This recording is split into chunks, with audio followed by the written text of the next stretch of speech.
Hi, welcome to சந்தா சமையல். நம்ம இன்றைக்கி சனா புலாவ் எப்படி செய்கிறது பார்க்கலாம். 100 கிராம் அளவு மூக்கடலை எடுத்திருக்கேன். மூக்கடலை 8 மணி நேரம் ஊற விடணும். பாஸ்மதி ரைஸ் 200 கிராம் அளவு எடுத்திருக்கேன். அரை மணி நேரம் ஊற விடணும். மூக்கடலை நல்லா வாஷ் பண்ணி எடுத்திருக்கேன். குக்கரில் சேர்த்துக்கலாம்.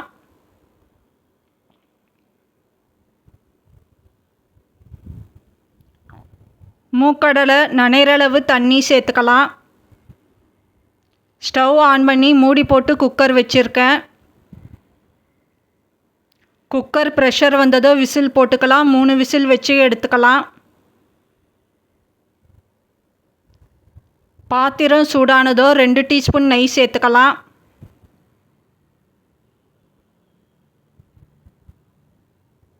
ரெண்டு டீஸ்பூன் எண்ணெய் சேர்த்துக்கலாம்.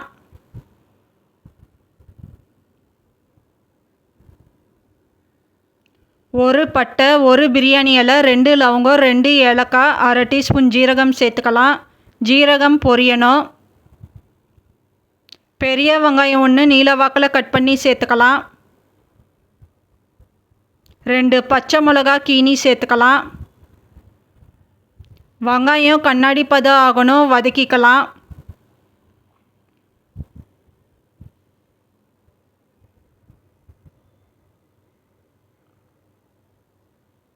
ஒரு டீஸ்பூன் இஞ்சி பூண்டு விழுது சேர்த்துக்கலாம். இஞ்சி பூண்டு விழுது பச்சை ஸ்மெல் போகணும், வதக்கிக்கலாம். மீடியம் சைஸ் தக்காளி 1 கட் பண்ணி சேர்த்துக்கலாம். தக்காளி வதங்கணும்.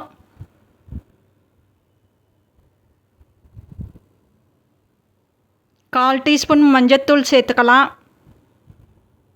அரை டீஸ்பூன் மிளகாய்த்தூள் சேர்த்துக்கலாம். அரை டீஸ்பூன் தனியாத்தூள் சேர்த்துக்கலாம். சனா மசாலா பவுடர் 1 டீஸ்பூன் சேர்த்துக்கலாம். உப்பு தேவையான அளவு சேர்த்துக்கலாம். உப்பு சேர்த்துட்டு மிக்ஸ் பண்ணிக்கலாம்.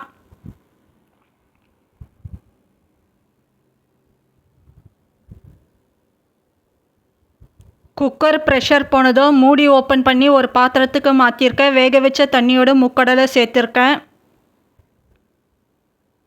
அரிசி நல்லா வாஷ் பண்ணி எடுத்துருக்கேன், சேர்த்துக்கலாம்.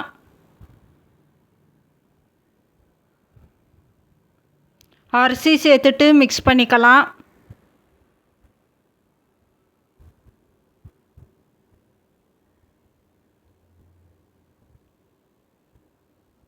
இப்போ தண்ணி சேர்த்துக்கலாம். அரிசி நனைகிற அளவு சேர்த்துக்கலாம். தண்ணி சேர்த்துட்டு மிக்ஸ் பண்ணிக்கலாம்.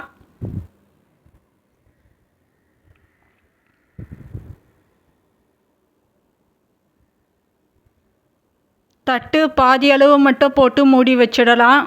தண்ணி நல்லா கொதி வரணும், அது வரைக்கும் மீடியம் ஃப்ளேமில் வச்சு குக் பண்ணிக்கலாம்.